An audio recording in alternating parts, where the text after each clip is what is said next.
And he studied me and said, "You're a man." Looking down at him, "You're a man." But he got to Johnny with his smooth face and his blonde wig. He said, "I'm not so sure about you."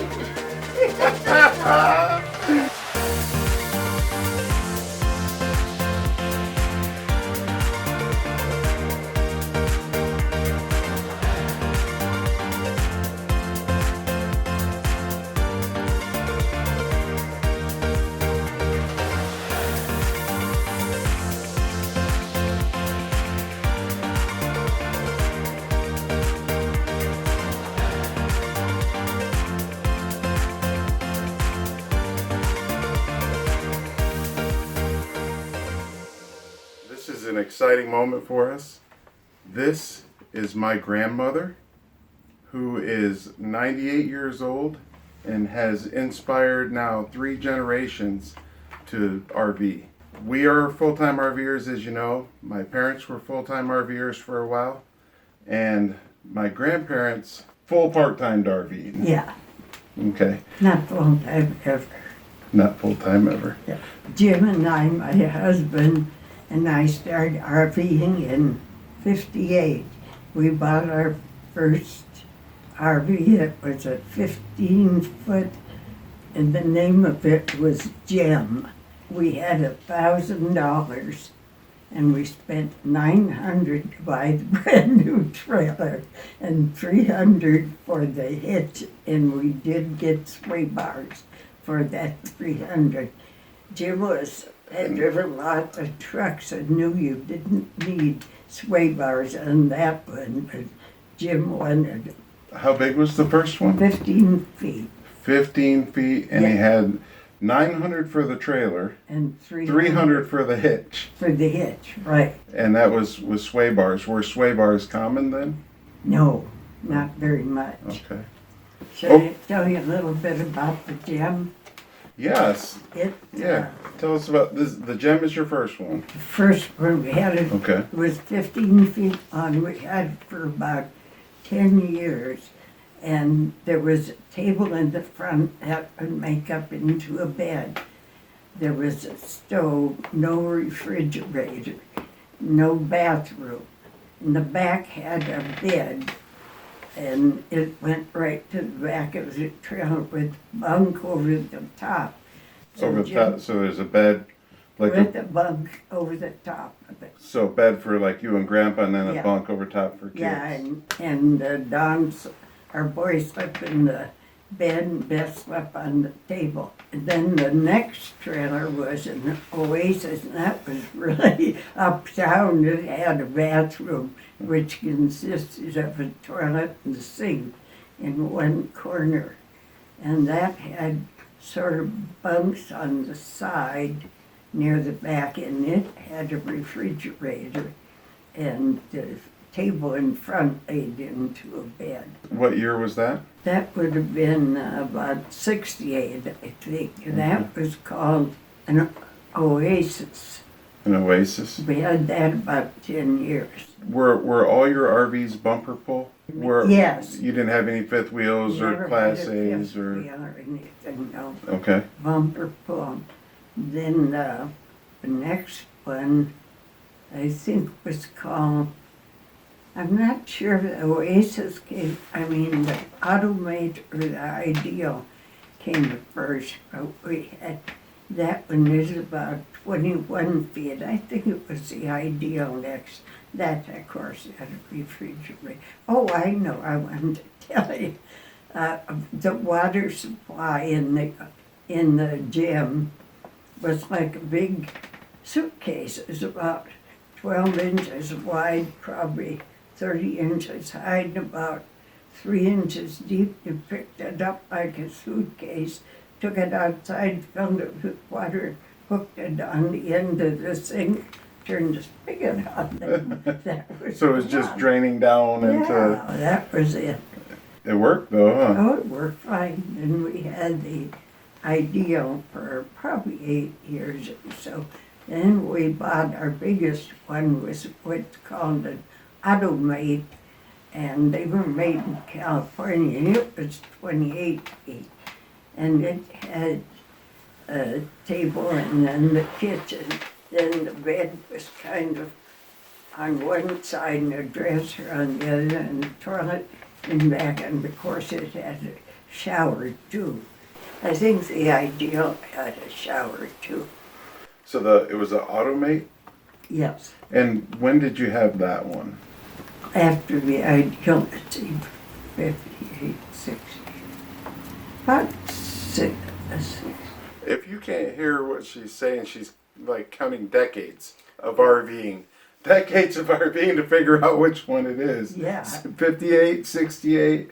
It's incredible. Yeah, and we've had most of them quite a long time.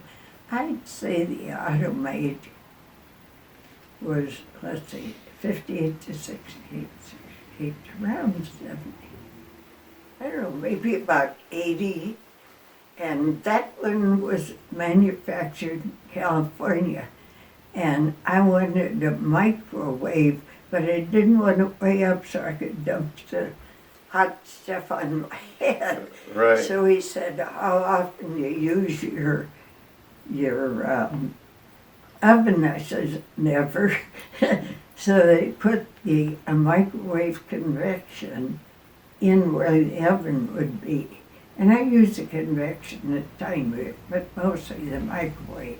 But they did that custom for you. They did it. And Yeah, that was in the automate? that was the automate. The last one we had, I cannot remember the name of it. I don't know why, because it was a common brand, but that one we had the last until about 2020, I think it's about when we sold it. One thing I'd like to say is we bought the first trailer in 58, and in 1960, Jim, my husband, and a lot of others thought we ought to start a trailer club, so we did. We started out with 35 trailers. It soon became a little problem to find camping where we could accommodate 35 trailers. So as people had to quit for some reason, we decided 25 was enough. And we would meet once a month, go to an RV park, and tried always to have a rec hall. And Friday night, we'd probably sit around a campfire. Saturday night, we would always have a potluck. Sometime on Sunday, of course, go home. And we also had a meeting once a month at a hall right in Olympia, Washington. We'd discuss what we needed to, but mainly we drank coffee and ate cookies. So Some talk about mainly drinking coffee. And originally, I think we had one wagon master, and he'd figure out the places to go all year. A little later, we decided a different person would do it each month so that it wasn't such a burden on one person. Now, I've grown up hearing stories about the trailer club from my grandmother, my grandfather, and from my father. I just heard something I never knew. You and Grandpa started the trailer club? We were one of the original. Wow. We didn't start it by ourselves. There was, I don't know, 3 or 4 or 5 of us got together. You started it then? Yeah, we were original members, yeah. And how long did that club go? It went more than 40 years. Wow. At the end, we stayed in it until about 40, well, Jim, no, he was still alive. We stayed in it around 40 or 41, and they kept going a little longer, but maybe just about a year more. But at the end, we only had about 10 trailers in it. At first, we had so many we couldn't even accommodate everybody. We had a waiting list. At the other end, it was different. Right. Had about 40 years, 8 or though. 10, yeah. So you started that in 1960. Yes. So up till 2000? Yeah, and they might have gone about 2002. And we kept it, that we had a historian and they made up where we were and all this in a book, a scrapbook sort of. And all of those scrapbooks are at the Lacey Library, Lacey Museum. I ended up with them, and I didn't know what I could do with them. And the lady told me that Lacey Museum would love them, so I took them there. So it's all like the history of that trailer Of club. that trailer club, yeah. Wow. And I heard a lot of shenanigans Oh, yeah. that went on. In fact, is that where the picture of Dad and Grandpa and the like showgirl outfits came Oh, from? yeah. And I'll put that in Yeah. here. sometime they had a meeting of lots of trailer clubs. And so each trailer club was supposed to put on a program. So we got about 8 of our fellas, the men, plus Donnie, who was about 16, to be can-can dancers. Can dancers. Yes.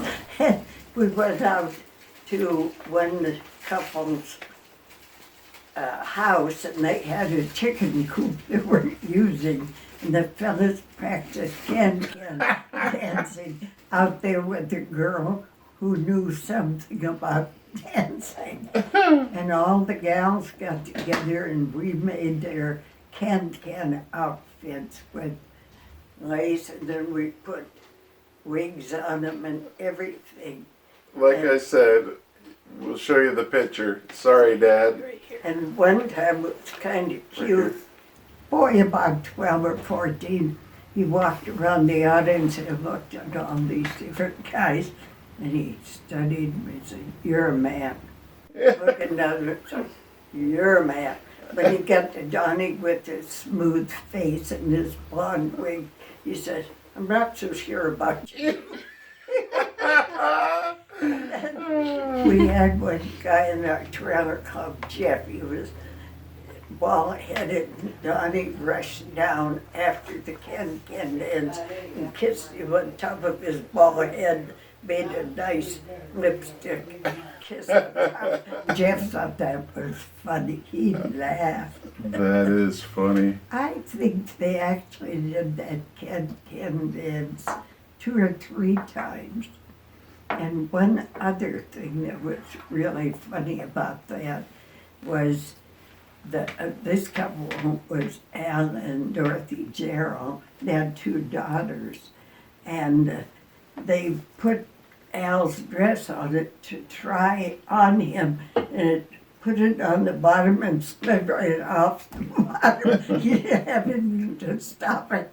And they laughed so hard they almost got sick. So that was, but we went to many national rallies. One time we went to one in near Deadwood. What is that, South Dakota? I'm not sure. Deadwood. It was Deadwood, though. Yeah, and that was where a lot of early people were buried, like Calamity Jane and some of them. And that was for travel trailers, RVs, everything. There's about 5,000 people there. And rally. When would that have been? Oh, probably in the 90s. Okay. Yeah. All right. How long did you RV? From 1958 till when did you take your last trip? 2000. Until about 2000. Yeah. So over 40 years. Yeah. And you started a travel club or Yeah. a travel trailer club Yeah. that lasted for that long. Yeah, And there's a little historical longer than I did. We did, yeah.